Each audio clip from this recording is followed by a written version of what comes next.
University. We're going to do our first kind of session of 2021.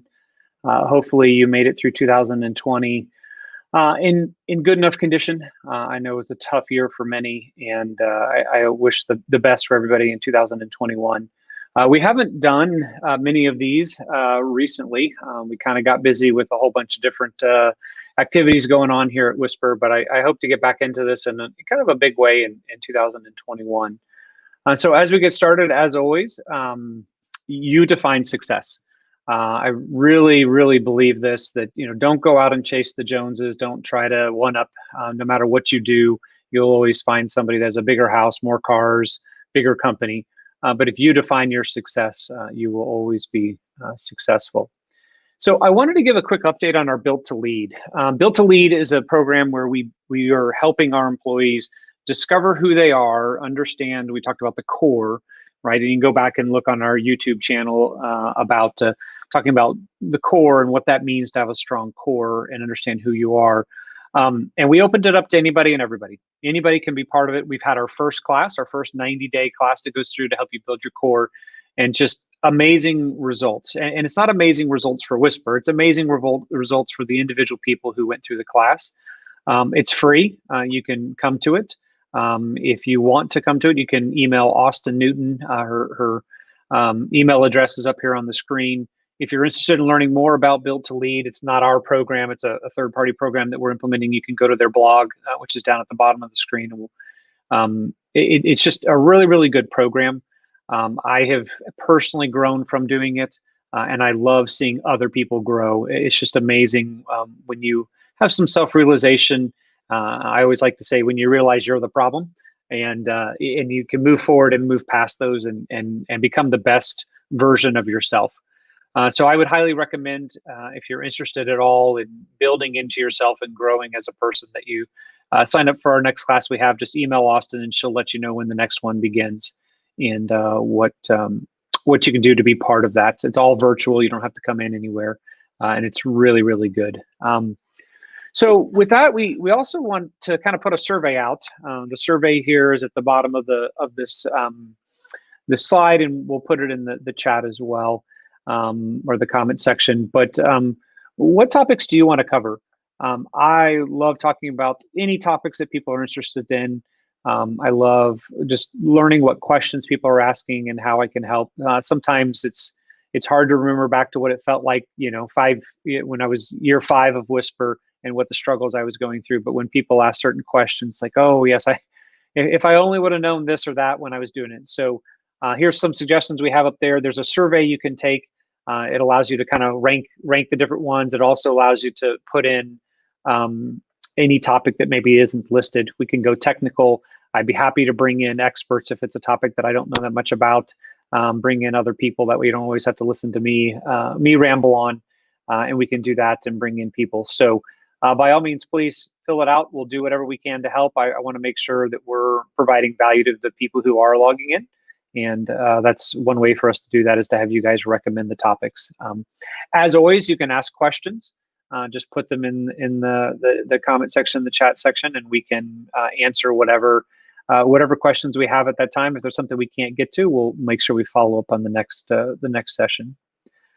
So one last question we have on this is also, are you reading any good books? I'm a book reader and love to listen to books, and I'd love to find out. There's always some good book out there that I haven't heard of that I'd love to read. I have I think it's almost over 500 in my collection now, and some good, some bad, but I'd love to pick up new ones, and it always seems to send me down all kinds of different rabbit trails of reading books. And speaking of books, today I thought I'd take a little bit of time to talk about my book list. So I have a Wisper book list updated for 2021, and kind of what I've been reading and what I like, the books I've read over the years. I kind of try to group them together. But if you're tuning in for the first time, you may not know I have dyslexia. So my mom knew something was wrong with me before I started school. She would sit me down in front of Sesame Street, and I would play with my toys during Sesame Street, wanting nothing to do with learning any letters or anything, except for the numbers, right? I would watch the numbers, the 1, 2, 3, 4, 5, 6, 7, 8. I love that. But then I would watch the commercials. I would put down my toys and literally watch the commercials, but wanted nothing to do with Sesame Street. She kept going into the school and said, no, no, no, there's something wrong. And they're like, no, he's just a late bloomer. I struggled through first and second grade.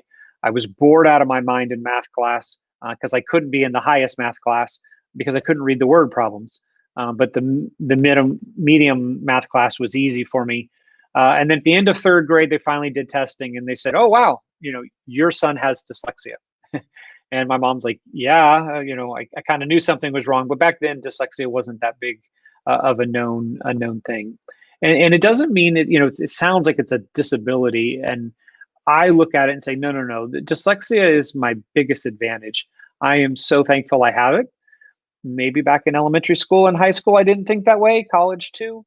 But when I got out into the real world, it's amazing. Everything I was graded on and struggled with in school, running a business, I could legally hire people to do, right? I hired somebody to read my emails and help me with that. I hired somebody to write the proposals and all those things. So it's definitely interesting how when you go through school, they grade you on everything you were bad at when you have dyslexia. And then out in the real world, everybody wants your different perspective, your work ethic and everything. So I would just encourage anybody with dyslexia that it isn't a disability, it's an advantage. And but that's a mindset shift that you have to have. So because I have dyslexia, I actually listen to all my books. I listen to about a book a week. I can listen at 3 times speed while I'm driving. So my 15-minute drive to the office, I actually get 45 minutes worth of a book done. And I really, really like consuming that knowledge and that information, and then taking the best of what I've learned and applying it to the business. Sometimes very successfully and sometimes not so successfully. So today we're going to go over my book list. Like I said, I've read almost 500 books in the last several years. But I then take that and I pick my favorite ones, and I've broken them down. And I'm going to go kind of just list by list. I won't talk about every book, but I'll talk about some. These are my favorite ones out of my list. And I need to update. I've read quite a few over the holiday, the Christmas time that I need to get on here that I thought were just outstanding for where I am today and where maybe some people are. So the first section is entrepreneurship. This is a word that is probably overused nowadays. And it just anybody who wants to start a business. And I read a book called The Innovation Stack. And in that book, he talked about how the entrepreneurship is probably, the definition has changed. Before, it used to be somebody who did something that no one else was doing, and that to really, really push the envelope and was, coming up with brand new innovative things. And now entrepreneurship means the person who started the coffee shop down the street, they copied another coffee shop exactly, which I'm not saying there's anything wrong with that at all. It does take a certain somebody to start a business and everything for sure. But it's just interesting his take on that entrepreneurship. So I really like the Street Smarts. This was a pretty short read, and it talked about all those things that you don't really learn when you go get your MBA or you run a small business. It's kind of his journey through and their journey through just how to work and have those street smarts, which I thought was great. It's kind of ironic that you're trying to learn street smarts through a book, but it's a good thing to know that we're not alone when we struggle with some of the things. The next one, Entree Leadership. I really like this one from Dave Ramsey. I love all of his books. I follow all of his teachings and everything. And the Entree Leadership, some of my best employees are actually people who have run a business in the past. And in fact, I was just talking to one of our new GMs, and he was like, "Oh yeah, he ran a franchise sandwich shop." And just talking to him about the stories about he's like, "Oh yeah, it's every dollar makes a difference, especially in fast food because there's not a lot of margin." And he's like, "Yeah, the families that would come in and buy one drink and then use the free refill to get have everyone at the table use the drink and those things." And that's something that a lot of people don't really think about. But then as an owner, you're thinking about all of that. And then when they come work for another company, they have much more respect for the decisions that have to be made. They're way less of a Monday morning quarterback. But Dave Ramsey, he takes it and says, okay, well, I want those people that they have that entrepreneurial spirit and the leadership, and he enables them and he supports them and he has them thrive and gives them that support. So it's not so scary to go out and start your own business, but you're part of his company. And he's got a lot of great principles in there that I really, really like. And that's why I kind of put that on here. Winners never cheat. This is a good one. This is one where, your word is your word. And in today's society, it doesn't matter what your word is. You can say one thing and then, 6 minutes later you say another and contradict yourself. And it's just, everything's just now, and people have a short-term memory. And this one, I really liked what he had to say. A lot of the principles that I try to live my life by are in there. And about doing deals and not walking away when you agree to something, but the contract isn't signed and then things change. It was, again, a short read, and I just thought it was really good to set the foundation to start. Anybody who wants to go out and start their own business, it's kind of like, hey, here's the level set of how you should kind of run your business and the principles you should have. Never split the difference in negotiation. I have not read very many books on negotiation. I've been told that I'm really, really good at negotiation. And I feel that I'm not. I don't feel that I negotiate at all. I lay out my cards and tell you where I am and why I can't do something. And it's just, this is what I have. And I have, I guess, walk away power, right? Where I'm willing to walk away from a deal. And this never split the difference is amazing. Chris Voss, the way he pulls it all together and what he does, and a lot of the things he teaches were things I was doing, but he has a whole formal process, and it's really, really good. I really learned a lot, and it's a fun book to read. And then not even like in business, but to go home and kind of quote unquote negotiate with your family or your spouse or your kids. And it's neat to see his principles work out and how you do those. So that's a really, really good one. Another segment that I really like is employee engagement. This is something that just everything that I've read about, nowadays, it's how do we engage the employees? It's not just good enough to say, shut up and come to work. You need to engage them, and you need to go to where they are. And when we were renovating the building that we're in now, about 3 years ago, I read a lot of these books, and what was interesting is they all had a segment on engaging your employees with your office, right? Do you need a commons area? Do you need to provide lunch every day? What do you need to do? And do you need a pool table? And they all were saying something different, and they all kind of contradicted. Sometimes the books contradicted themselves. But the only thing that they all agreed upon is that people like views of nature, and they like lots of windows, natural light. And I'm like, okay, sweet. I agree with that. So we put a lot more windows in our building, and we have views we're surrounded by cornfields. So that worked out well. But when you read these different books, it's interesting. A lot of those books that I read that have like employee engagement on the title don't really get to the nuts and bolts of what employee engagement. If you think back to your college years or your high school years or even your elementary, a lot of those teachers that were just really, really tough on you or really, really like believed in you and expected more out of you, those are the ones you remember, and those were the ones you were fond of. And those are the ones that you're like, hey, that they really helped shape me who I am. And you were engaged in class and you did those things. So these are kind of the books that I have pulled out of there that I thought were really, really good. And Multipliers is just absolutely amazing book. I read it twice when I read it. I read it through once and said, wow, that was so good. Let me read it again now that I kind of understand the whole book. And it just talks about, are you a multiplier? Meaning when you come in contact with people, do you multiply them? Or are you a detractor, right? Are you taking away? Are you a negative influence on them? And I want nothing more than to be a multiplier for everybody I interact with. And that book gives you a lot of really, really good examples of how to change your mindset to be able to do that. Radical Candor is another really good one. I am adverse to confrontation, although I'm getting much better at it. And I would just assume not say something than say something, even when maybe some of my core, right? We talked about build to lead, my core is challenged, and I'm getting much better at saying, no, this is my core and this is what I believe, and there's a right time to do that. And Radical Candor gives you a mechanism to do that and helps you understand when's the right time to speak up and the right way to speak up, right? There's some subtle ways that you can speak up that don't just turn people off and something that I don't know if that's really, even though what you said was correct and what they needed to hear, the way you said it basically made them basically turn off and not listen to you. Turn the Ship Around. That's another really good one. It's a military one, and it's neat how he took something. It's kind of a self story of how he took the worst ship in the Navy and made it one of the best ones, and how he did that and what happened. The small things that he had to do, and I just think it's got really good examples in it that you can follow. The next category I have is hiring. Hiring is something I get tons and tons of questions about.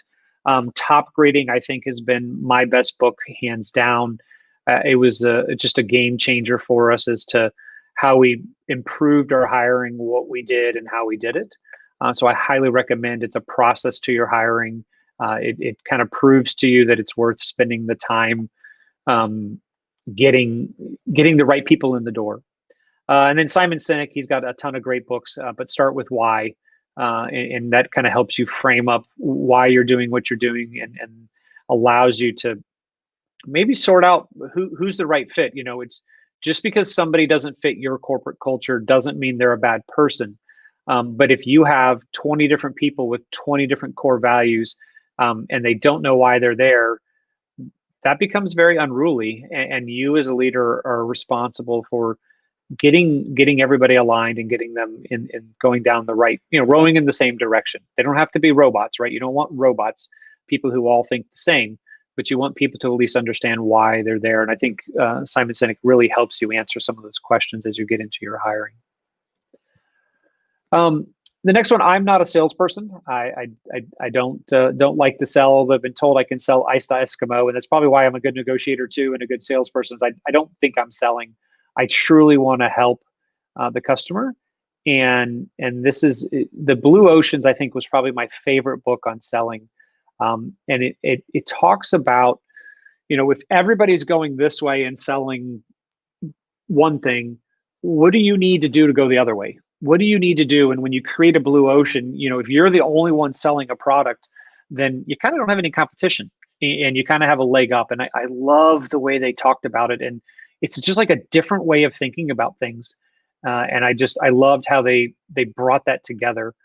So I think that's probably my favorite book on selling. I have the other one here, Selling It Through Tough Times, which I know a lot of people are in tough times now, and it was a good solid read as well. Strategic Thinking. This is probably my favorite place to read books. Obviously, Gino Wickman. I've talked about his Traction and EOS and how we use that here. But really, what I like about these, like the Built to Sell and the E-Myth, and Thinking in Bets, is it's really meant to not teach you how to think strategically. What I like are the books that teach me how to help me change my thinking, think about things differently. I'm currently reading a book right now called What's Your Problem? And it's talking about what is the problem. And if you frame the problem differently, you'll have a different solution. And a lot of these books on here are really that way. And it's fun to think about this. And any of the Malcolm Gladwell books, he's got quite a few. They're really good. I love the way he writes, and I love to listen to his books. And then I love going home and challenging my kids, right? Because they're at school, they're learning, and then I kind of take some of the nuggets from these and I ask better questions. I understand maybe how to think slightly different and what we need to do. And I really like the way these books work on the way you think and how you do it. Change management. I have both here, Dan and Chip Heath. Switch and Decisive. Both of these books, if I could have every single person in my company that is resistant to change, even those that are embrace change, these books spell it out. It's kind of a psychology flavor to the books that really spell out how to help with change management. And I love that. I think they're really good. They have a couple other books as well, but I didn't put them on here, but those are two really good ones. Leadership. This is another thing that's really hard for some people to grasp, because it's a lot of touchy-feely. And, well, what makes him a good leader or her a good leader? Well, I don't know. I mean, just she's a good leader, and it's hard for them to really understand what that is. So I like the leadership books from John Maxwell. He has a ton of books out there, and they tend to kind of repeat and go over some of the same concepts, which I guess is good because people pick up things differently as they're presented slightly different. But I love his 360-degree leader. My favorite book of his is probably 5 Levels of Leadership. It's so interesting to see how you can be a level 2 leader in one group and a level 1 leader in another, or a level 4 in another, and how that all changes. And it's the first book I ever read that really gave me tangible understanding of characteristics of what a leader was at these different levels, and allowed me to aspire to be a level 5 leader, and what is that all that means with that, and how do I get there and everything. So I really recommend that book, no matter what kind of leader you are. I really highly recommend that. And then 4 Obsessions of an Extraordinary Executive. Really, I would say any of the Patrick Lencioni books. He writes in fable form, so you're listening and reading to a story, not necessarily a how-to book. He's very captivating, really fun to listen to him and think about everything that you have there. So my last page of books here, I know it's a long list, but these are all just really good ones that I like. On the psychology side, the strange title of What Shamu Taught Me About Life, Love, and Marriage. I think this one was neat because you think it's like, oh, wait a minute, is this like about training your spouse or training your kids? When you look at the title, and it kind of was, but it was really good. Some insights that I don't think I had before, and some of the simple things you can do to tweak how you interact with people and make it better. Another one I really like, it's actually a very old book, Outwitting the Devil, by Napoleon Hill. It's literally kind of like a conversation he has with the devil. And it's older, but it's so like just spot on for today, even though I think it's maybe 70, 80 years old. I can't remember now, but it was pretty written a long time ago, only kind of recently published. And it's a very good one to listen to and think about, just his discussion about outwitting the devil. Communication, this is another one where a lot of leaders need help, is how they communicate. Leading out loud, world-class communication, those. I wasn't sure I was going to get a lot out of world-class communication, and it wasn't until I read the entire book that I realized actually how important it was and how good it was to framing up the way we communicate and how we can communicate better. My personal favorite one in this category, though, is Crucial Conversations. This one, we have an introduction kind of class for all of our employees, and we go over this Crucial Conversations. And this one also then extends on to your spouse and your family and your neighbor, and how do you have a crucial conversation about the fence being too high or on the wrong side of the property line and everything. It's a great book. Company Health, Patrick Lencioni, again, any of his books. And the fish books, there's I think 3 fish. I've actually been to the place in San Francisco where they wrote this about, or sorry, is it San Francisco or Seattle? Seattle, where they wrote this about the fish market there. And it's just really neat, one, to see it. And then 2, one of their examples in the book was actually at a hospital here in St. Louis, where we're from. So it was kind of neat to see that. And the concepts they have in there basically is everybody can love the job they do. Just you choose the attitude, and you choose what attitude you bring to the table. And if you hate doing what you're doing, then why are you doing it? Life is too short to do something you hate to do. And it isn't really that you hate doing what you're doing. It's your choice that you've brought to the table. So I love that. Marketing, trust me, I'm lying. That couldn't be more true than today, when it's hard to believe what you really see out there. And there's so many easy ways to get media out there. And is it true or is it not? For sure, it's an interesting one, kind of how they can manipulate things. Family Health, obviously, Patrick Lencioni there, he's got a family-driven one. The Bible, and Total Money Makeover by Dave Ramsey. The Talent Code was an interesting one. So I started swimming when I was 15, very late. Still made it to the U.S. national team and had a great career swimming, but I started very late. And I had that in my mindset when my wife, she was a swimmer as well, and she wanted our kids to start early. And I'm like, no, let them be kids and they can just play and have fun. And But when you read the talent code, it talks about, to be an expert in anything, you have to spend, 10,000 hours doing it. And what does that look like? And everything. And that kind of changed my thinking about, well, wait a minute, if my kids do want to be really good swimmers, because they were driving it, not me. I wasn't pushing them into swimming.